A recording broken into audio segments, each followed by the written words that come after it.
Y hoy llega la misión del FMI para monitorear la economía argentina y el gobierno lo recibió con brazos abiertos y un nuevo pedido, ¿no es así, Lu? Así es, Pato, como comentábamos hace un rato, el acuerdo de facilidades extendidas se conoció ayer después de que Martín Guzmán se reunió con agencias internacionales de noticias como Reuters y Bloomberg.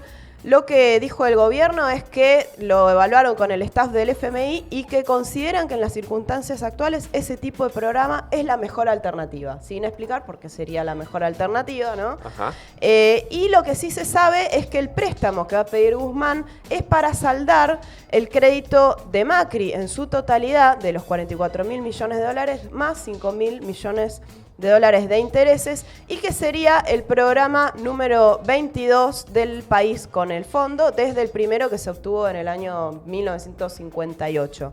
Pero para entender mejor qué es esto de un acuerdo de facilidades extendidas, qué implica este nuevo programa con el Fondo Monetario Internacional, nos comunicamos con Francisco Cantamuto, que es investigador del IDAES CONICET, es integrante de la Sociedad de Economía Crítica de Argentina y Uruguay y es parte del comité editorial de los Cuadernos de Economía Crítica, especializado en temas de economía política y procesos políticos latinoamericanos.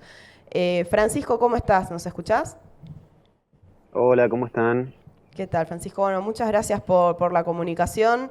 Y bueno, justo nos tocó un día muy movido, ¿no? Ayer se supo de este nuevo programa de facilidades extendidas. ¿Qué implica exactamente, qué implica un acuerdo de facilidades extendidas para el país con el Fondo Monetario? A ver, los dos tipos de acuerdos más normales que se firma con el fondo son el stand-by y el acuerdo de facilidades extendidas.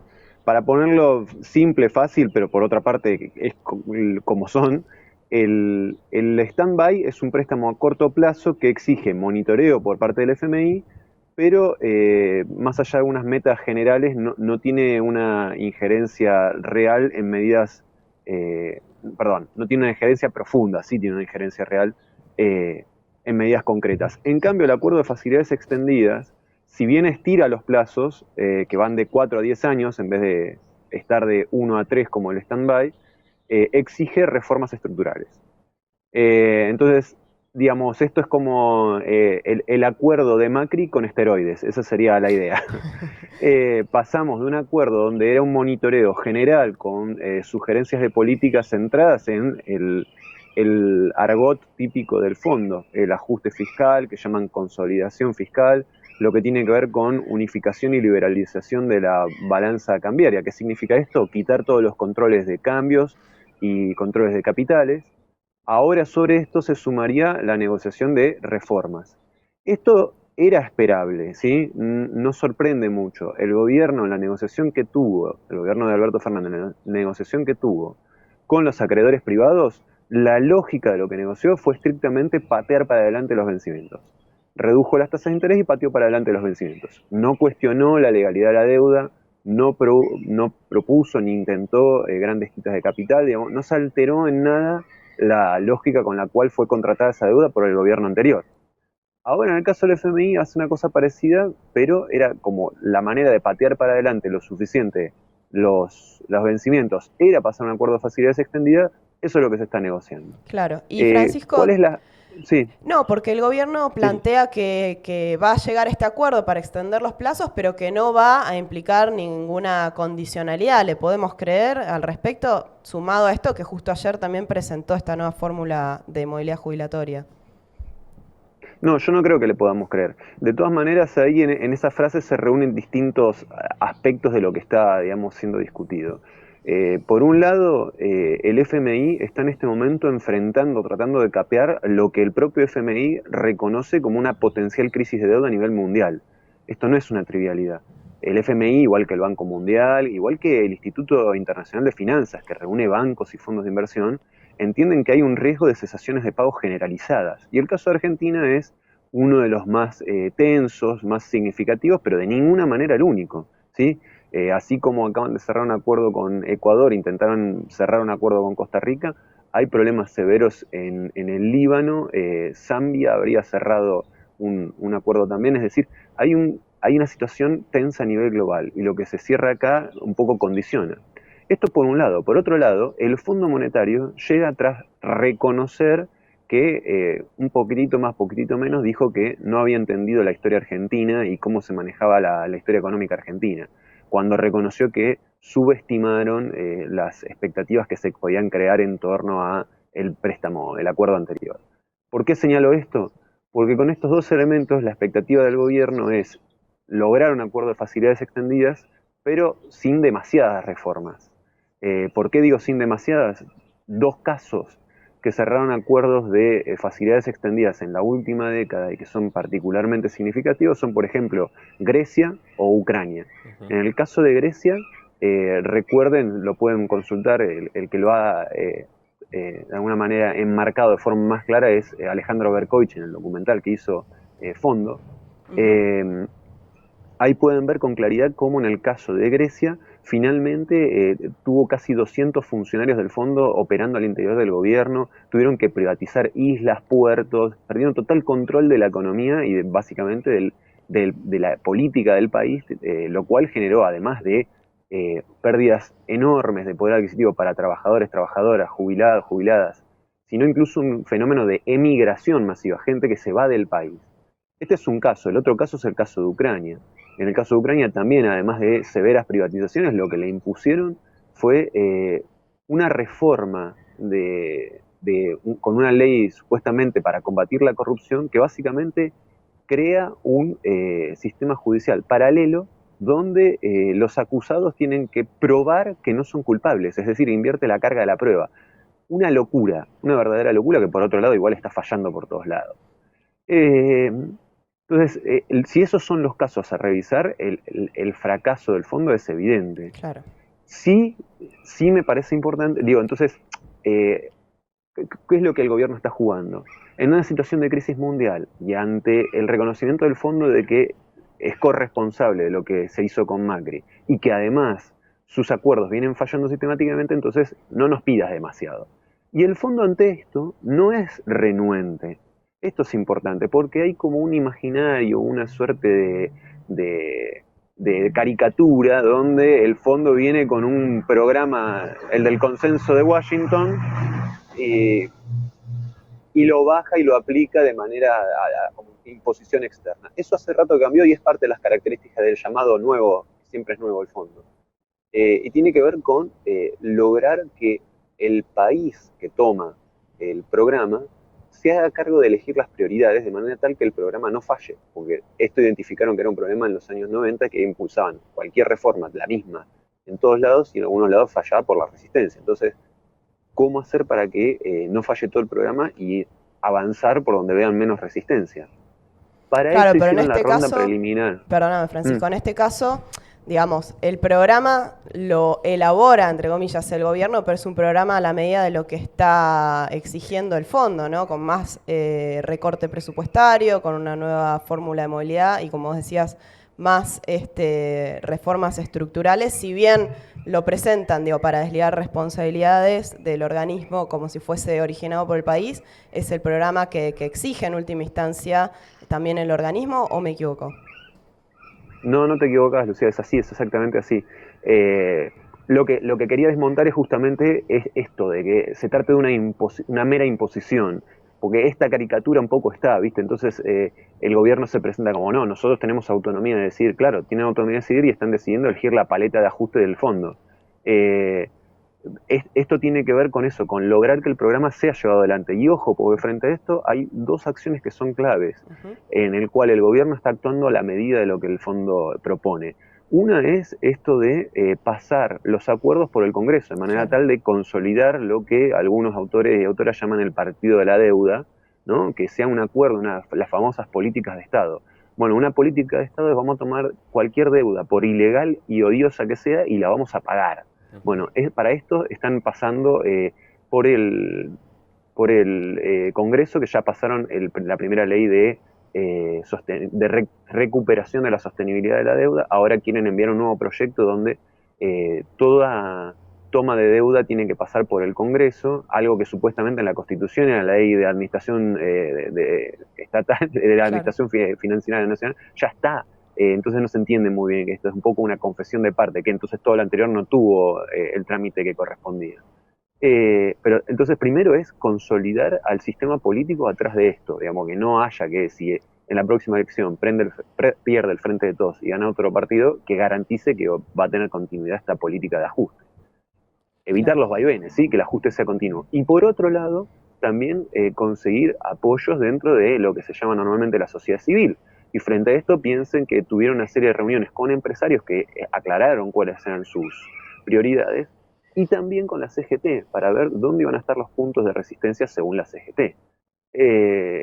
Justamente, no trivialmente, uno de los puntos donde no aclaró que fuera a tener resistencia la CGT era la reforma previsional. Y fíjense qué casualidad, dijeron, bueno, entonces empecemos por acá. Pero esto es importante, porque entonces hay una inteligencia del fondo y que el gobierno acompaña, sigue, proyecta, de por dónde ir avanzando en el ajuste. No, me parece importante retomar esto que vos planteás porque recién decías de la reestructuración de deuda con los privados, significó validar todo ese proceso de endeudamiento, ¿no? Con deuda nueva, con un canje sin siquiera alguna investigación, como por ejemplo el bono de Caputo y otras emisiones fraudulentas.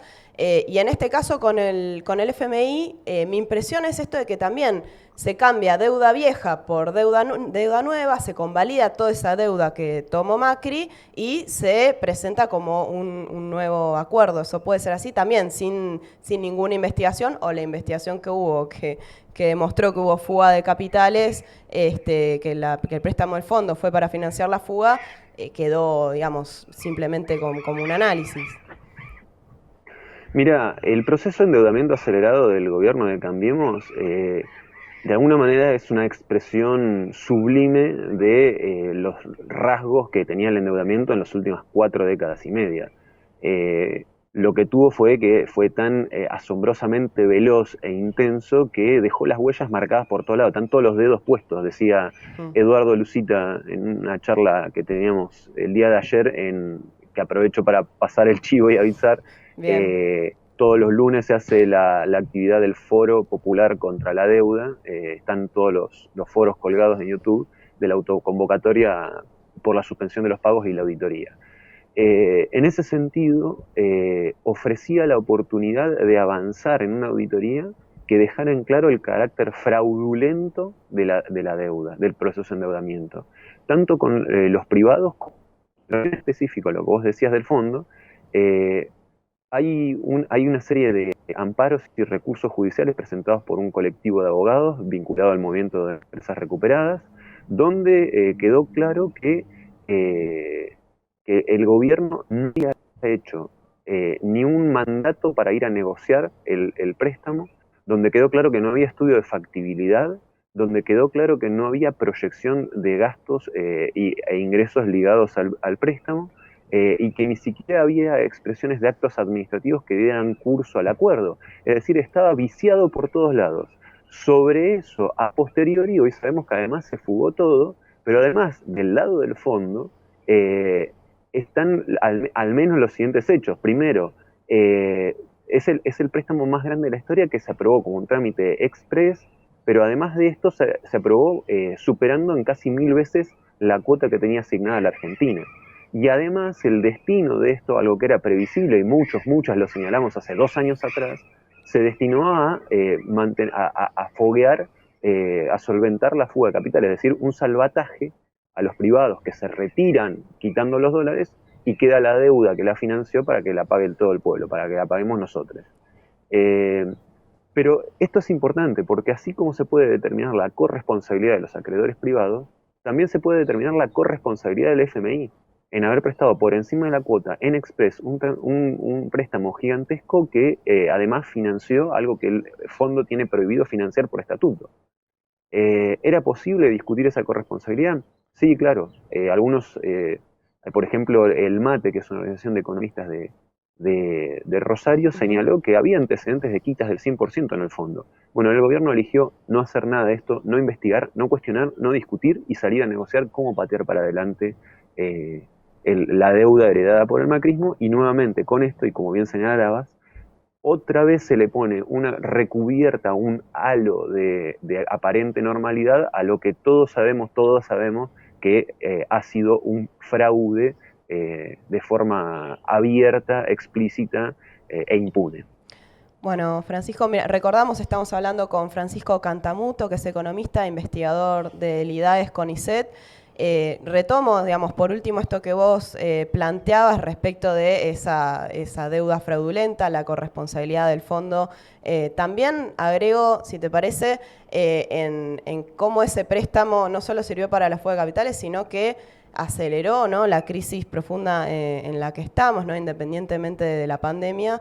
Y una última cuestión, porque en el concepto de deuda odiosa que venimos discutiendo varios economistas, está, por un lado, la corresponsabilidad, es decir, prestarle, corregime vos, ¿no?, prestarle a un deudor, siendo que esos acreedores ya saben que ese deudor que no es solvente, ¿no?, que es un préstamo que claramente va a llevar a un default o a problemas, sobre todo en Argentina, de balance externo.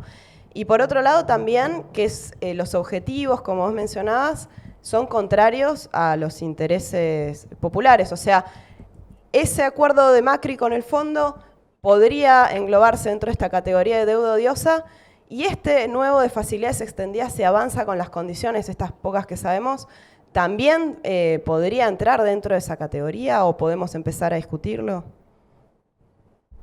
Sí, podemos empezar a discutirlos. Mira, yo quiero señalarte lo siguiente, no solamente que, como bien marcaste, el préstamo sirvió para financiar la fuga y además para condicionar la agenda que viene, es decir, vulnera los derechos, nuestros derechos del 2018 al 2019, pero también de la agenda que viene, es decir, nos pone una condición que vulnera nuestros derechos políticos y civiles a participar en un proceso democrático y transparente. Estos son derechos humanos que tienen rango constitucional, ¿sí? Esto es importante, porque entonces se nos están vulnerando derechos y esto es se puede someter a juicio. Pero además hay otra cosa más antes de pasar a lo de deuda odiosa que hace la deuda, y es financiar las exenciones y subsidios que reciben masivamente los grandes capitalistas de este país. Esto es importante porque se alega sistemáticamente que la deuda financia el déficit, pero no se pregunta de dónde surge el déficit, sin caer en la retahíla liberal de porque se gasta desenfrenadamente. Digo, para ponerlo bien clarito, en el gobierno de Macri esto es de manual. ¿De dónde salió el aumento del déficit? De la reducción de las retenciones. Entonces, los impuestos que no pagaron los exportadores ojeros se convirtieron en deuda para todo el pueblo. Ese fue la finalidad. Entonces esto es importante porque los impuestos que no pagan los ricos lo tenemos que tener pagando nosotros como deuda. Y esto es perverso al máximo. Y en este contexto, en el 2020, otra vez no hay reforma tributaria sobre la mesa, otra vez se negocia en reducción de retenciones, otra vez se patea para adelante la discusión de la contribución provisional, extraordinaria, voluntaria, si se les da la gana y capaz por única vez a un puñado de personas, y todavía la estamos viendo. Claro. Entonces, este otro aspecto de la deuda me parece relevante y que a veces nosotros mismos no lo remarcamos lo suficiente. Respecto a tu pregunta de la deuda odiosa, efectivamente la caracterización que haces es tal cual, es esta. Hay una confusión que normalmente entiende que deuda odiosa es solamente la contraída por dictaduras.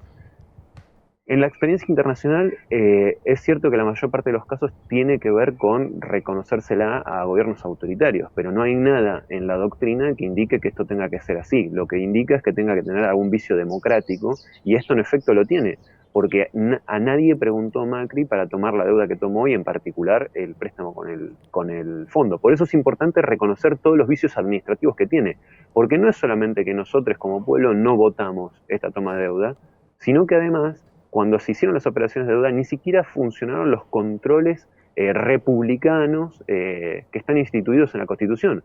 No se preguntó al Banco Central, no se preguntó al Congreso, que son quienes tienen que expresarse. Entonces, el control democrático falló. La corresponsabilidad de los acreedores, como bien señalaste, está presente, es clara y es evidente. Si nosotros desde el llano teníamos la información para saber que esto iba a ir a pérdida, que no iba a tener ningún sentido, obviamente que los actores con más información lo tenían claro. Claro. Y la prueba de ello, en el caso de los acreedores privados, está en que como creían que esto iba a fallar, nos cobraron tasas de interés exorbitantes, siendo además por esto mismo quienes inducen al problema de crédito. Entonces, esto es un reconocimiento de que efectivamente sabían que iba a trastabillar. Y finalmente la característica que también marcabas, que vaya en perjuicio del pueblo, y esto está clarísimo.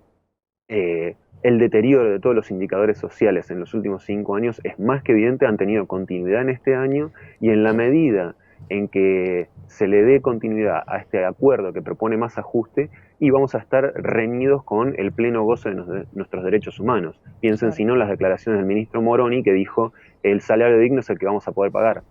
No, Exacto. el salario digno es el que nos permite una vida digna. Clarísimo, Francisco. Sí. Bueno, la verdad que tendremos que seguir muy de cerca cómo va a seguir esta negociación, pero ya con estos elementos que estás volcando nos da una idea de lo que implica, ¿no?, este régimen del FMI y lo que puede implicar un acuerdo de facilidades extendidas como el que está proponiendo Guzmán y el gobierno. De nuevo, te agradecemos un montón acá, Pato y Tom en Alerta Spoiler, y nos estaremos comunicando probablemente cuando tengamos más novedades. Dale, Lu, Pato, Tom, muchísimas gracias. Muchas gracias. Bueno. Un abrazo.